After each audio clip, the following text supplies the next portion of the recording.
निर्माल्य वो स्थान है जहां से जल लहरी निकलती है। जल लहरी है ना, जहां से जब जल चढ़ाते हैं तो वो जो आगे का हिस्सा है ऐसे है जल शिवलिंग, और जो ये वाला हिस्सा होता है यहां से जल निकलता है ना, नीचे गिरता है, तो इस स्थान को कहते हैं जल लहरी यानी निर्माल्य। यानी जो जल लहरी का स्थान है, इस स्थान को या इस रेखा को कभी भी लांघना नहीं चाहिए। ये शिव महापुराण में वर्णन है कि जो भी आप जल चढ़ाते हैं और जो जल चढ़कर नीचे की ओर जाता है, विशेषकर जो मंदिर होते हैं, मंदिरों में वैसे तो एक ही द्वार होना चाहिए भगवान शिव का। अगर दूसरा द्वार होगा, अगर एक द्वार से घुसकर अगर जल लहरी की तरफ दूसरा द्वार है तो स्वाभाविक है कि आपका पैर पड़ेगा ही पड़ेगा। जैसे आपके यहाँ एंट्री वहां से है और जल लहरी की जो दिशा होती है वो उत्तर दिशा होती है। हमेशा जल लहरी किस दिशा में मिलेगी? उत्तर दिशा में। और उत्तर दिशा की तरफ जो जल लहरी जाती है, इसके ठीक विपरीत यानी उल्टा कौन सी दिशा होती है? दक्षिण। पूजा करने का विधान कैसे है? उत्तर की तरफ जल लहरी है तो दक्षिण की तरफ खड़े होकर पूजा करनी चाहिए। कैसे करनी चाहिए? दक्षिण की तरफ। यानी मन मान लीजिए ऐसे जल लहरी निकल रही है तो आपको इसी तरफ खड़े रहना पड़ेगा, ताकि जब आप जल चढ़ाए तो वो आपके बिल्कुल सीध में हो। जल निकलता हुआ जल आपके बिल्कुल सीधे भाग में हो। क्यों? ऊपर से दिखते तो हैं ही, इतने तो बड़े आप हैं ही।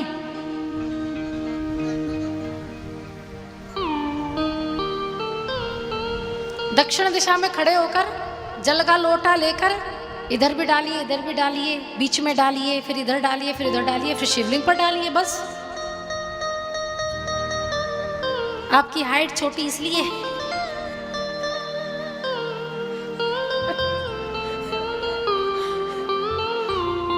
और एक बात और यहां ध्यान रखिएगा, भगवान शिव के मंदिर में कभी भी सीधे नहीं खड़े होते।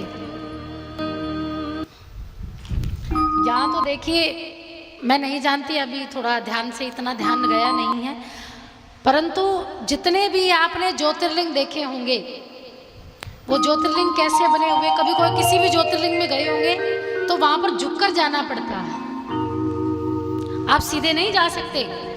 एक भी भगवान शिव का मंदिर आपको ऐसा नहीं मिलेगा जहां आप सीधे एंट्री कर सकते हैं, जो जिस प्रकार से हम चलते हैं। लेकिन महादेव शिव के मंदिर में ये विधान है कि शिव के मंदिर में आपको झुककर चलना पड़ता है। तो मंदिर की जो रचना है वो इस प्रकार से की जाती है कि जब पैड़ियां शुरू होती हैं तब तो आप सीधे चलकर पैड़ियां जाएंगे, लेकिन जो मंदिर का दरवाजा होता है, शिव मंदिर का दरवाजा हमेशा छोटा बनाया जाता है। वो इसलिए छोटा बनाया जाता है ताकि आपको झुकना पड़े। ध्यान कभी किया हो? और मंदिर में कभी भी खड़े होकर पूजा नहीं की जाती। शिव मंदिर में हमेशा या तो आप आधा झुक जाइए या आप बिल्कुल बैठ जाइए, यानी बिल्कुल आप खड़े होकर पूजा नहीं कर सकते। जैसे कि आपने देखा होगा और मंदिरों में, राधा कृष्ण के मंदिर में जाते हैं या कभी राम जी के मंदिर में जाते हैं तो आप खड़े होकर आरती कर सकते हैं, है ना? खड़े होकर भी आरती कर सकते हैं, खड़े होकर आप पूजा भी कर सकते हैं, तिलक भी लगा सकते हैं। लेकिन महादेव जी के लिंग की पूजा करते हुए आपको झुककर ही पूजा करनी चाहिए। यानी आपका जो आधा शरीर है वो झुका हुआ होना चाहिए। ऐसा क्यों माना जाता है? क्योंकि महादेव जी कहते हैं कि अगर मेरे सामने झुकोगे तो आपको दुनिया के सामने झुकना नहीं पड़ेगा। तो किसके सामने झुक जाओ? मेरे सामने।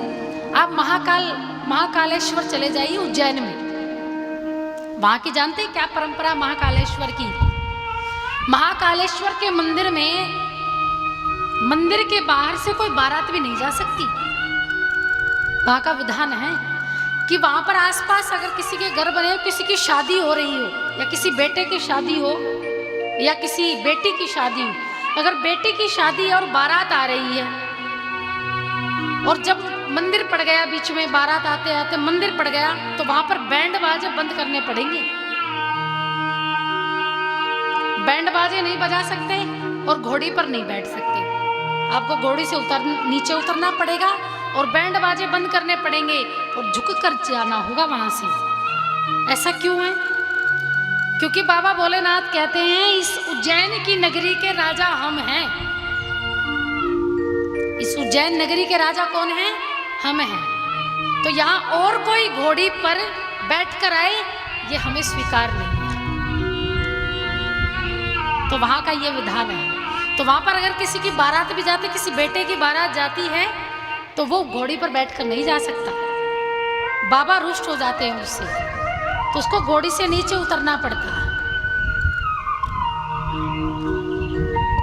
और ये जब भी कोई लिंग में प्राण प्रतिष्ठा की जाती है, तो बाबा भोलेनाथ जब साक्षात उस पर आ जाते हैं, तो जब भी आप उस पर पूजा का विधान करें या पूजा प्रारंभ करें, तब आप हमेशा झुक कर ही पूजा करें। अब बात आई निर्माल्य की। निर्माल्य पे जो जल निकलता है, उसे जल की जो लहरी बनी हुई होती, जहां से जल निकलता है, उस जल को कभी नहीं लांघना चाहिए। अच्छा, उस जल को लांघने से होता क्या है? एक बार एक पुष्पदंत नाम के गंधर्व थे। ये शिव महापुराण की कथा है। पुष्पदंत नाम के गंधर्व थे और महाराज उनके अंदर एक अद्भुत शक्तियां थी। शक्तियां क्या थी? कि वो अदृश्य रूप में आता और अदृश्य रूप में खूब सारे पुष्पों को तोड़कर महादेव जी को चढ़ाया करता था। तो पुष्पदंत क्या करता? चोरी करके पुष्पों को महादेव जी पर चढ़ाता। और देखो गजब का चोर है, चोरी करता और महादेव जी पर पुष्प चढ़ाता। तो जो पुष्पदंत था, और प्रतिदिन कितने पुष्प चढ़ाता? 1000 पुष्प चोरी करके और फिर महादेव जी को प्रसन्न करता। एक राजा का बगीचा था, वहीं पर ही उसी बगीचे से तोड़कर लाता था। तो राजा प्रतिदिन अपने बगीचे में जाकर देखते कि मैं दिन प्रतिदिन देखता हूं मेरे पुष्प कम होते जा रहे हैं, बगीचे में फूल कम होते जा रहे हैं और कोई दिखाई भी नहीं देता। सैनिकों को बुलाया कि भैया हमारे जो बगीचे उसमें से कुछ पुष्प कम हो रहे हैं, कौन आता है रात्रि को? सेनापतियों ने कहा महाराज देख तो हम भी रहे हैं, लेकिन कोई दिखाई नहीं देता रात्रि को। अब किसको पकड़े जब कोई दिखाई नहीं दे रहा? क्योंकि पुष्पदंत के अंदर ऐसी दिव्य शक्तियां थी कि वो अपने आप के शरीर को समाप्त कर देता, अदृश्य हो जाता था और फिर चोरी करता था। जब पुष्पदंत जब ऐसा करता तो उसे रात्रि को कोई नहीं पकड़ पाता था। तब उस राजा ने ब्राह्मणों को बुलाया और ब्राह्मणों को कहा कि महाराज कुछ तो उपाय कीजिए, ऐसे तो दिन प्रतिदिन जितने भी ये पुष्प हैं वो धीरे धीरे क्या हो जाएंगे? समाप्त हो जाएंगे। अब उसको चोर को पकड़ा कैसे जाए? तब ब्राह्मण ने उपाय बताया और ब्राह्मण ने कहा आप एक काम करिए, शिव के मंदिर में जाइए और शिव पर जो चढ़ा हुआ जल है और जो निर्माल्य का जल है, यानी जो जल लहरी का जल है, उसे ओट कर लेकर आइए। उसे ओट कर लेकर आइए और वो जल अपने पूरे बगीचे के चारों तरफ छिड़क दो। जिससे क्या होगा? कोई चोरी करने के लिए आएगा तो उसके जितने भी पुण्य हैं, जितनी भी शक्तियां, वो क्या हो जाएगी? समाप्त हो जाएगी और वो पकड़ा जाएगा। ब्राह्मण के कहने पर राजा ने ऐसा ही किया, जल चढ़ाया और जल ओट कर लाया। और जैसे ही जल ओट कर लाया, जल लहरी का जल, जो बहती हुई जल लहरी का जल है, वो लेकर आया और रात्रि को बगीचे में छिड़क दिया। पुष्पदंत का तो रोज का काम था, उसे तो पता नहीं था कि ऐसा कुछ हुआ है। तब वही पुष्पदंत खूब नाचता झूमता हुआ आया कि आज भी 1000 पुष्प तोड़ूंगा, भगवान बाबा भोलेनाथ को चढ़ाऊंगा। महाराज गया और जैसे ही जल लहरी यानी बगीचे की जल लहरी के जल की बूंद से स्पर्श किया, उसी समय पुष्पदंत जो अदृश्य रूप में था वो शारीरिक रूप में प्रकट हो गया। यानी उसकी जितनी भी दैवीय शक्तियां थी वो सब क्या हो गई, समाप्त हो गई। और राजा ने तुरंत पुष्पदंत को पकड़ लिया और जेल खाने में बंद कर दिया। और यही नहीं, जब जेल खाने में राजा ने पुष्पदंत को बंद किया तो जो पुष्पदंत का जो शरीर था वो गलने लगा। क्या होने लगा, गलने लगा। यानी उसके शरीर में फोड़े पड़ गए, खूब मोटे मोटे फोड़े पड़ने के कारण जो उसका शरीर था वो बड़ा दर्द में कराने लगा। तब राजा ने फिर ब्राह्मण को बुलाया कि इसके शरीर का, हम तो यही चाहते थे कि भाई चोर पकड़ा जाए, लेकिन जो इसका शरीर है वो कैसे प्राप्त हुआ।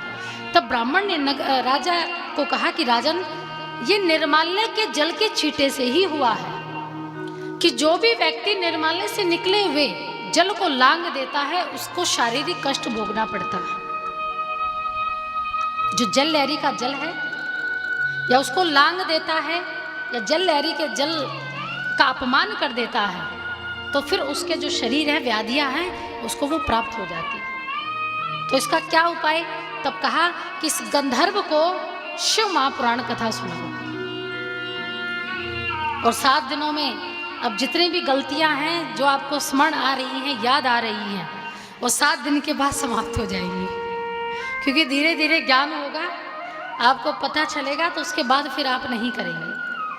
तब गणेश जी महाराज ने पुष्पदंत को एक घेरे में बंद किया और उसी घेरे में बंद करके पुष्पदंत को 7 दिन तक शिव महापुराण सुनाया। किसने, गणेश जी महाराज ने। फिर जाकर पुष्पदंत को अपनी दिव्य शक्तियां प्राप्त हुई थी। तो जल लहरी के जल को लांगने के कारण ही पुष्पदंत की जितनी भी दैवीय शक्तियां थी वो सब समाप्त हो गई थी। अब देखिए, उस गंधर्व की शक्तियां समाप्त हो गई थी, अगर हम उस जल लहरी को लांग दे, उसका उल्लंघन कर दे, तो हम जैसों के साथ क्या होगा। और वैसे जो जल लहरी होती है वो बिल्कुल सीधी होती है, लेकिन आजकल लोग अपनी सुविधा के अनुसार टेढ़ा मेढ़ा बना देते हैं। और सबसे बड़ी दुर्भाग्य की क्या बात है, जल लहरी को ही ढक देते हैं, जबकि जल लहरी को कभी ढकना नहीं चाहिए। बनी है तो उसको उसी के अनुसार छोड़ दे, लेकिन निरंतर सफाई भी होनी चाहिए। अगर उसको ढका भी गया है तो उसकी निकासी जरूर होनी चाहिए ताकि सभी को पता चल जाए। और भगवान शिव की कितनी परिक्रमा होती है, आधी परिक्रमा होती है। लेकिन जब भगवान शिव की पूजा करके आप दूसरे दरवाजे से निकलते तो आधी परिक्रमा नहीं होती। आधी परिक्रमा कैसी होती है कि आप भगवान शिव की जल लहरी तक जाइए और जाकर वहीं से फिर वापस लौट आइए, ये आधी परिक्रमा होती है। वैसे तो दरवाजा जो होता है शिव मंदिर का वो एक ही हो तो अच्छी बात है, ताकि लोग फिर उसका उल्लंघन ना कर पाए, जल लहरी का उल्लंघन ना कर पाए। अब वहां से जाने के बाद इधर निकल कर आते तो कहीं ना कहीं उल्लंघन जरूर होगा। अब ये तो नहीं हो सकता यहाँ से आकर फिर आपको पीछे जाना पड़ेगा, फिर वहां से ऐसे आना पड़ेगा।